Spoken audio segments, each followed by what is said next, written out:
Wassalatu wassalamu ala al-mabuthi rahmatan lil alamin nabiyina Muhammadin wa ala alihi wa ashabihi wa man tabi'ahum bi ihsanin ila yaumiddin amma ba'd. Alhamdulillah, kembali kita lanjutkan pelajaran kita dalam cabang ilmu fikih dalam membaca Ad-Durar Al-Bahiyah, mutiara-mutiara yang berharga fil masail al-fiqhiyah, dalam masalah-masalah fikih yang ditulis disusun oleh Syekh Muhammad bin Ali bin Muhammad Syaukani rahimahullahu taala. Dan buku ini sebagaimana yang juga pernah telah kita singgung adalah termasuk di antara fikih-fikih ringkas, maka biasanya di dalamnya terdapat beberapa hal yang beliau memang tidak sebutkan karena memang buku ini adalah buku fikih ringkas. Dan sekarang kita masih berada di kitab yang kedua, yaitu kitab solat. Setelah mengambil bab pertama, waktu-waktu solat, kemudian sebelumnya kita mengambil bab yang kedua tentang azan dan iqamah. Dan insyaallah hari ini kita akan membaca bab yang ketiga tentang syarat-syarat solat. Berkata Al-Imam Asy-Syaukani rahimahullahu ta'ala, al-babu tsalits syurutus shalah. Bab yang ketiga adalah tentang syarat-syarat salat. Syarat-syarat salat. Sebelumnya perlu diketahui bahwasanya syarat adalah sesuatu yang berada di luar dari yang dipersyaratkan. Sesuatu yang berada di luar dari yang dipersyaratkan. Dia tidak termasuk dari yang dipersyaratkan. Dia adalah sesuatu yang di luar. Kemudian syarat salat adalah sesuatu yang dibangun di atasnya keabsahan suatu salat. Atau sebelumnya syarat ada dua untuk syarat salat ini. Ada namanya syarat wajib dan ada syarat sah. Syarat wajib solat dan syarat sah solat. Syarat wajib adalah syarat yang menentukan apakah seseorang telah diwajibkan untuk melaksanakan solat atau belum. Itu syarat wajib. Jadi syarat wajib solat adalah yang menentukan apakah seseorang telah diwajibkan untuk melaksanakan solat atau belum. Adapun syarat sahnya solat, ini yang menentukan apakah solatnya dianggap sah atau belum. Apakah solatnya diterima atau tidak. Dan syarat solat adalah sesuatu yang dibangun di atasnya keabsahan suatu solat. Kemudian kata beliau rahimahullahu ta'ala, wa yajibu alal musalli tathiru thawbihi wa badanihi wa makanihi minan najasah wa satru awratihi wala yashtamilu as-samma wala yusdil bukan yasdil ya, wala yusdil wala yusbil wala yakfit wala yusalli fi thawbin harir wala thawbi syuhratin wala maqsubin wa alaihi istiqbalul ka'bati in kana musyahidan laha au fi hukmil musyahid wa ghairul musyahidi yastaqbilul jihata ba'da taharri. Kata beliau, wajib bagi orang yang salat tathiru thawbihi, untuk membersihkan atau menyucikan pakaiannya. Pertama pakaiannya, badannya, kemudian tempat solatnya minan najasah. Jadi ada tiga: pakaian, badan, dan tempat solat. Nanti akan kita sebutkan dalil-dalil yang mendukung hal tersebut. Kemudian syarat selanjutnya adalah satru auratihi, ya menutup aurat. Wala yashtamilu sammai, dan dia tidak ihtimal. As-somma itu istilah yang diartikan pakaian yang sempit atau pakaian yang menutup seluruh tubuh tanpa adanya celah. Tidak ada lubang untuk keluar tangannya. Tidak ada lubang untuk keluar tangannya. Ini pakaian yang dia tanpa celah. Tanpa celah. Bukan tanpa celah hina. Pakai H. Tanpa celah. Tidak ada celah. Jadi semua tertutup. Terbungkus badannya. Dan tidak boleh. Istamilus semma. Wala yusdil. Dan tidak boleh melakukan as-sadl.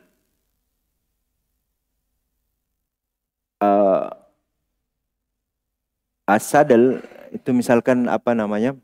Jaket. Itu digantungkan saja di bahu.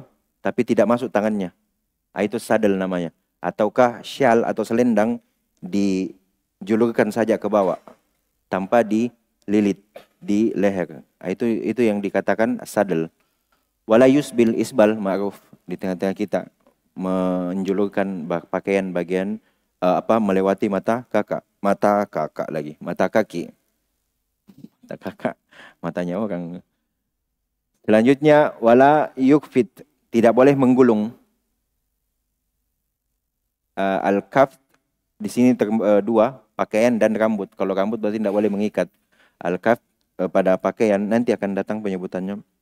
Tidak boleh menggulung, baik itu celana atau ujung baju, ujung tangan. Biasa kadang kita dapati hal-hal ini. Wala yusolli fi thawbi haririn. Dan tidak boleh juga solat dengan pakaian yang terbuat dari sutra. Wala thawbi syuhratin. Tidak boleh dengan pakaian syuhrah. Ringkasnya bisa dipahami, tidak boleh mengenakan pakaian yang kita tampil beda dengannya. Yang dia tampil beda dengannya. Ia memakai pakaian yang berbeda dengan keumuman orang yang pakai. Wala maksub. Dan tidak boleh pakaian curian, rampasan. Karena itu bukan haknya dia. Bukan miliknya dia. Wa alaihi istiqbalul ka'bah in kana musyahidan laha au fi hukmi al-musyahid. Dan juga wajib menghadap ke Ka'bah, kiblat. Jika ia melihatnya atau berada dalam posisi seakan-akan bisa melihatnya. Maksudnya mudah untuk mengetahui arahnya. Wa ghairul musyahid yastakbilul jiha ba'da tahari. Ini kita. Dan sedangkan orang yang tidak melihat Ka'bah, ghairul musyahid, yastakbilul jiha, yaitu menghadap ke arah kiblat, tentu ba'da at-tahari, setelah berusaha untuk mengetahuinya.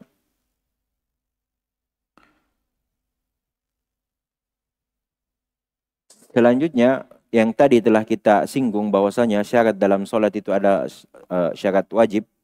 Yang pertama dari syarat wajib adalah Islam, tentunya. Kemudian balik, mumayyiz, bisa membedakan baik dan buruk. Tolak ukur membedakan seorang anak sudah mumayyiz ketika ia ditanya, ia bisa menjawab dengan benar. Kemudian berakal, waras, bukan orang gila. Ini syarat wajib ya. Jadi kalau orang gila maka tidak wajib untuk sholat. Kemudian yang berhubungan dengan wanita, ia suci dari haid dan nifas. Karena ketika ia haid dan nifas, ia tidak wajib sholat. Kan tetapi kalau ia sudah suci dari haid dan nifas, maka ia wajib untuk sholat. Kemudian itu beberapa syarat wajib. Syarat sah adalah yang pertama tentunya niat. Kemudian masuknya waktu sholat. Kemudian suci atau bersih dari hadas dan najis pada pakaian, badan dan tempat. Menghadap kiblat dan menutup aurat. Kemudian akan kita jelaskan apa yang disebutkan oleh Imam Asy-Syaukani rahimahullahu taala di sini yang bisa kita bagi menjadi beberapa poin. Yang pertama, kewajiban suci dari najis. Kata beliau, wajib bagi orang yang salat untuk membersihkan, mensucikan pakaiannya, tubuhnya, dan tempat salatnya. Berarti ada 3 hal. Harus suci dari najis pada 3 hal. Pakaian, tubuh, dan tempat salat. Yang pertama pakaian. Dalil tentang wajibnya suci dari najis pada pakaian adalah firman Allah Subhanahu wa taala, wa thiyabaka fatahhir, dan pakaianmu sucikanlah.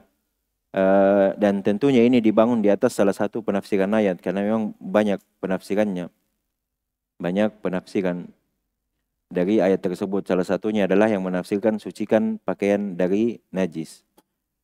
Juga hadis yang diriwayatkan oleh Ibnu Majah dan disahihkan oleh Syekh Albani rahimahullah dalam Sahih Ibnu Majah dari sahabat Jabir bin Samurah radhiyallahu taala anhu, beliau berkata, sa'ala rajulun an-nabiy sallallahu alaihi wasallam yusalli fi thawb alladhi ya'ti fihi ahlah, qala na'am illa ayyara fihi syai'an fayaksilah.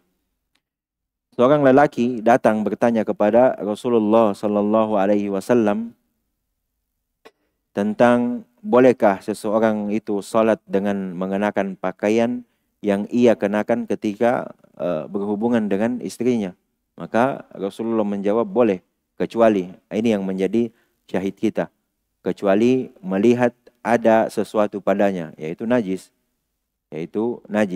Maka hendaklah ia mencucinya. Maka dari sini menunjukkan perintah mencuci pakaian atau menyucikan, membersihkan pakaian yang padanya terdapat najis jika hendak dikenakan untuk sholat.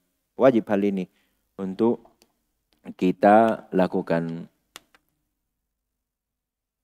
Itu dalil tentang wajibnya suci dari najis pada pakaian. Kemudian yang kedua pada tubuh. Pada tubuh atau pada badan. Telah berlalu pada kita di pembahasan kitab At-Taharah, penyebutan tentang istinja, istijmar.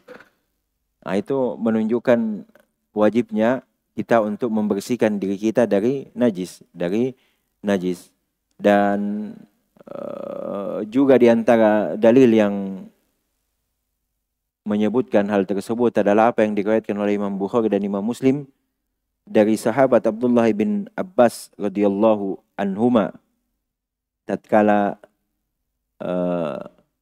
Rasulullah sallallahu alaihi wasallam, kata Abdullah bin Abbas radhiyallahu anhuma, Nabi sallallahu alaihi wasallam pernah melewati sebuah haid, tembok di antara tembok-tembok yang ada di Madinah atau Makkah.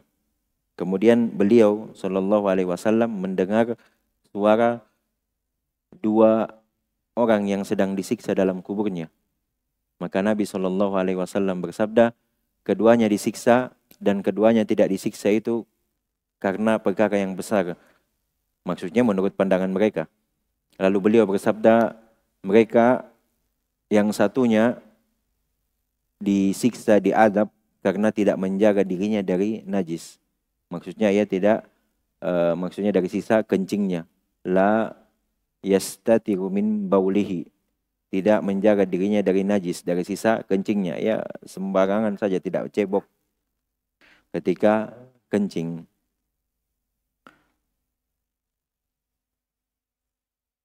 Hadis ini diketahui darinya bahwa kencing adalah najis.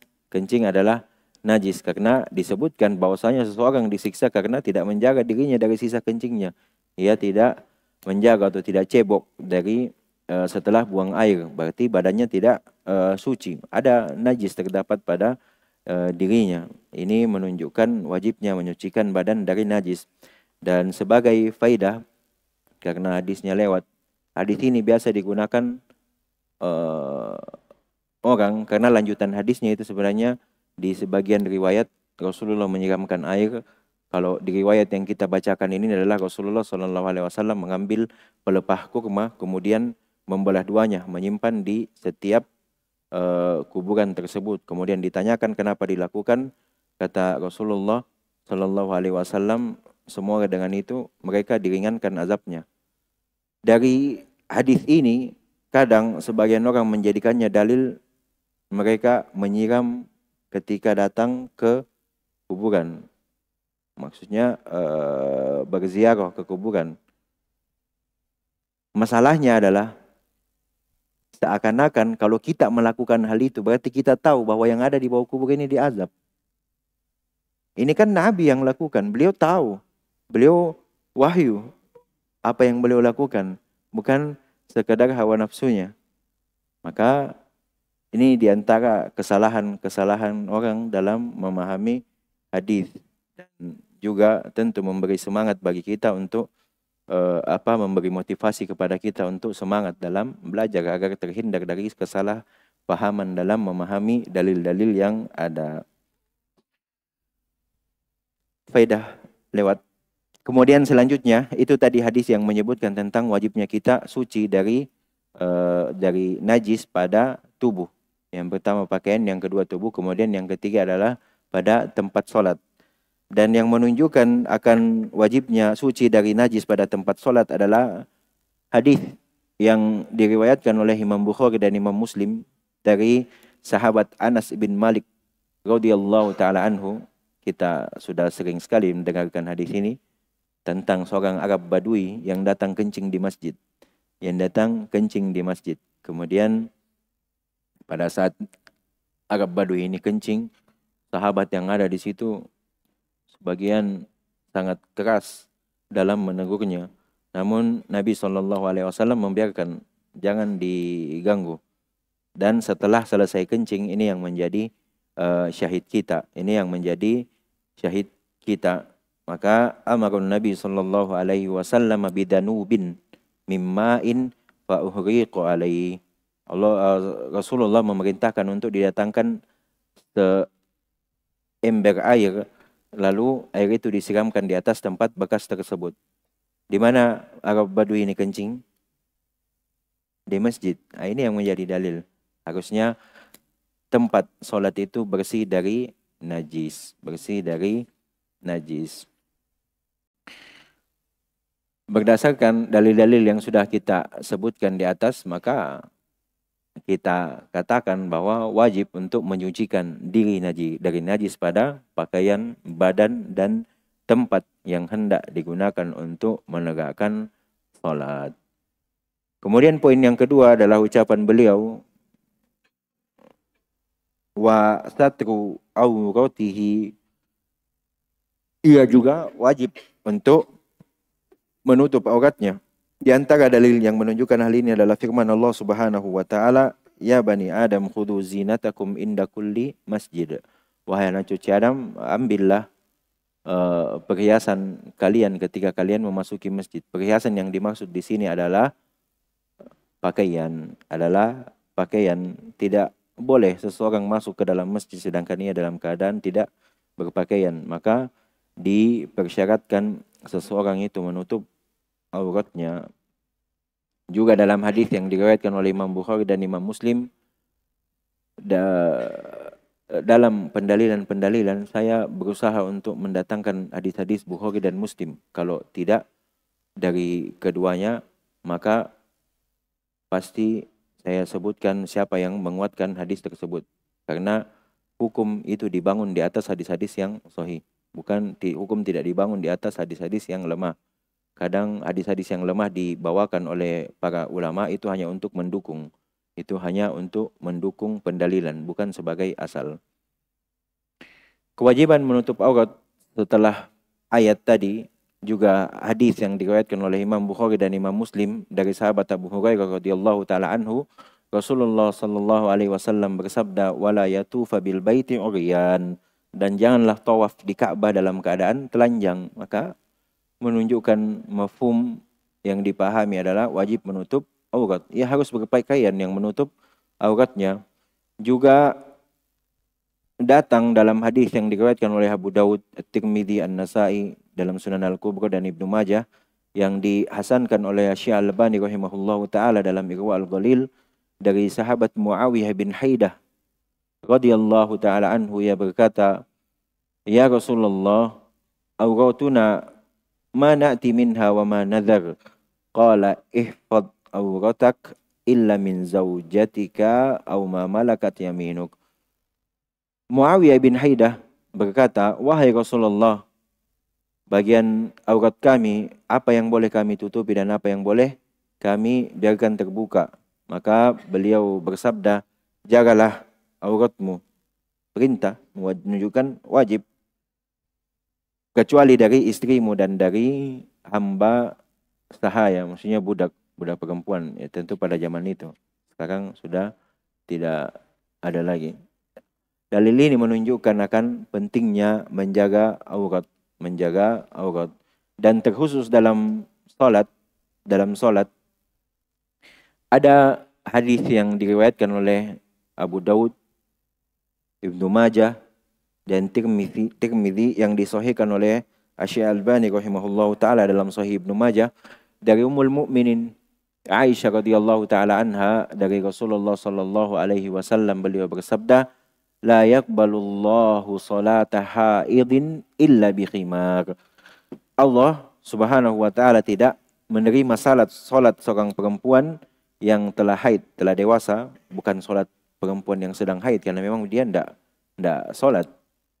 Maksudnya la yaqbalullahu salata haid itu perempuan yang telah haid, bukan yang sedang haid, yang telah haid.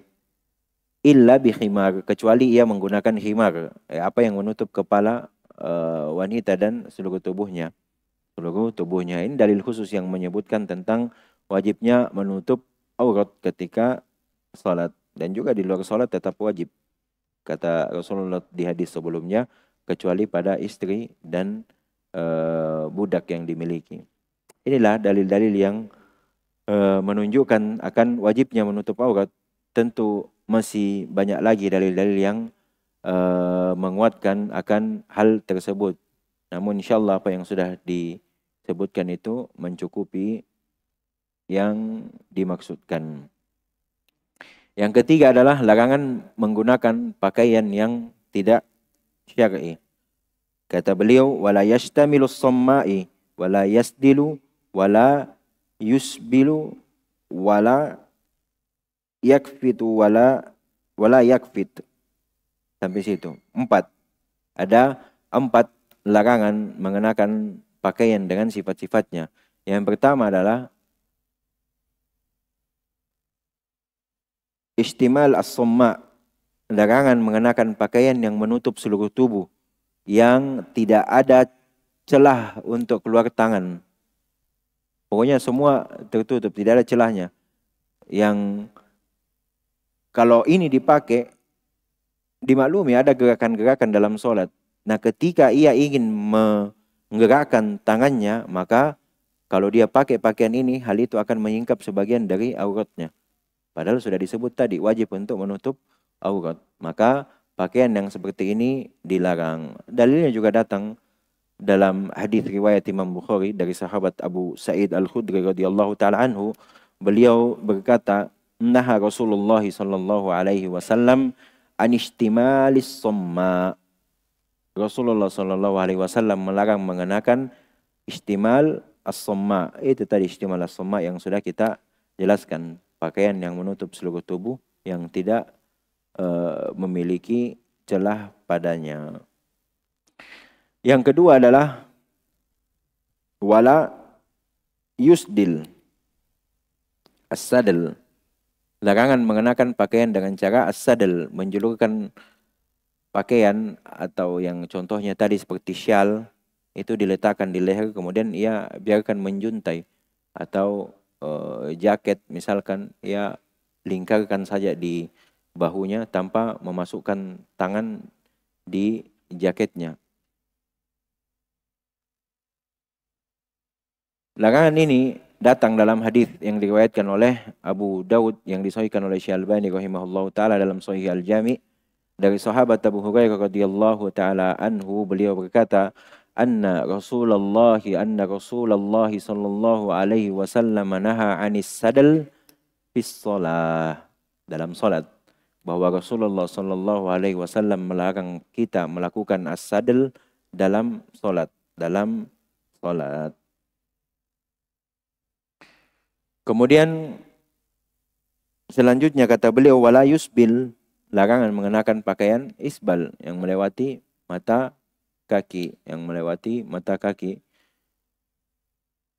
Dalil akan pelarangannya hadis yang diriwayatkan oleh Imam Bukhari dan Imam Muslim dari sahabat Abu Hurairah radhiyallahu taala anhu, beliau berkata, Rasulullah sallallahu alaihi wasallam bersabda, "La yanzurullahu yaumal qiyamati ila man jarra izarahu batara."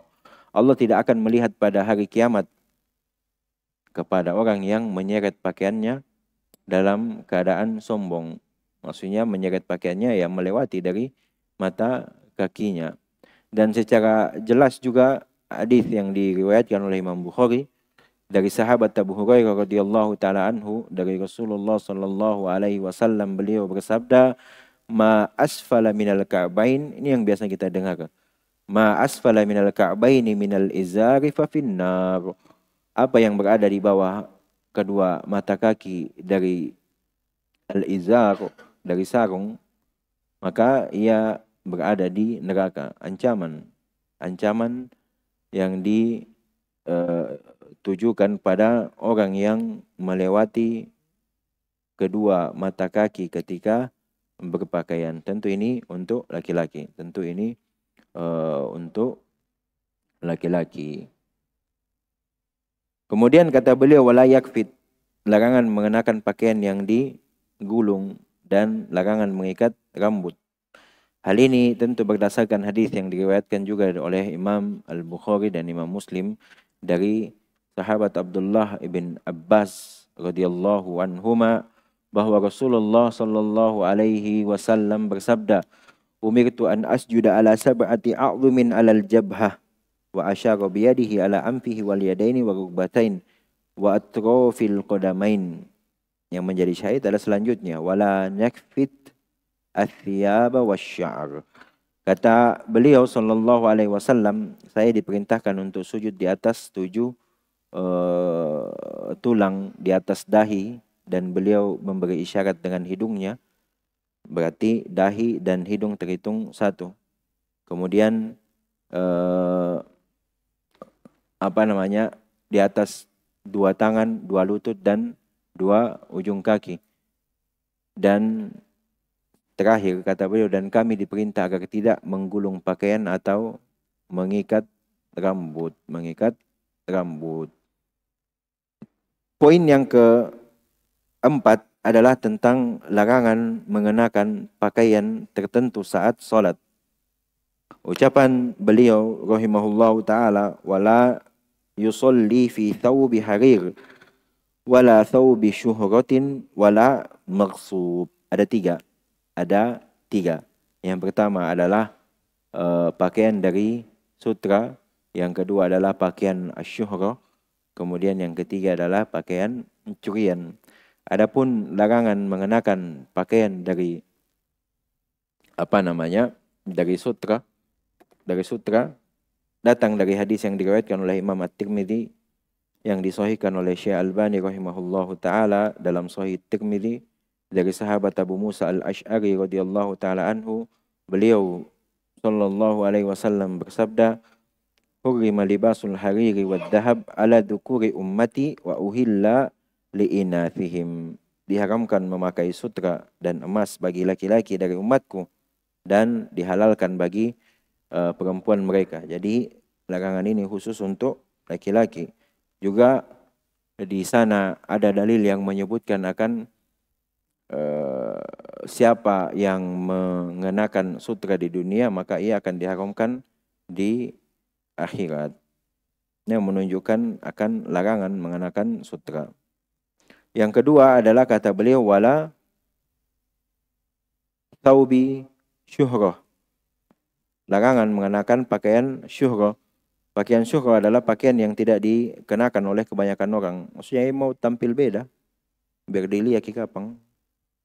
Biar orang menunjukkan perhatian pada dirinya.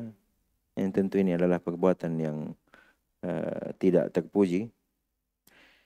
Dan ini berdasarkan hadis yang diriwayatkan oleh Abu Daud, An-Nasa'i dalam Sunan Al-Kubra, Ibnu Majah, dan disahihkan oleh Syekh Albani rahimahullahu taala dalam Sahih Abu Daud dari sahabat Abdullah bin Umar radhiyallahu taala anhuma, Rasulullah sallallahu alaihi wasallam, "Man labisa thawba syuhratin albasahullahu yaumal qiyamati thawban mithlahu thumma talhabu fihi an-nar wa fi lafadh thawba mudhillah.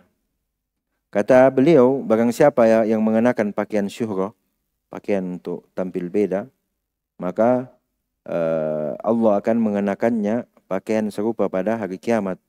Lalu pakaian itu dinyalakan padanya api neraka. Waliyahzubillah. Dan jadi jangan sampai kita berpakaian karena ingin tampil beda. Tidak. Kita mengenakan pakaian yang indah-indah itu karena memang kita disyariatkan untuk mengenakan pakaian yang baik-baik. Dan dalam riwayat yang datang adalah, atau Allah mengenakannya pada pakaian kehinaan. Allah akan mengenakan padanya pakaian kehinaan pada hari kiamat. Bagi siapa yang mengenakan pakaian asyuhrah. Siapa yang mengenakan pakaian asyuhrah. Dan yang ketiga adalah tidak boleh wala maksub.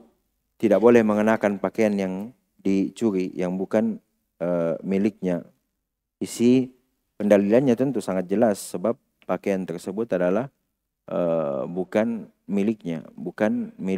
Dan sepakat para ulama akan haramnya mengenakan sesuatu yang bukan milik kita atau sesuatu milik orang lain. Dan sebagai tambahan faedah,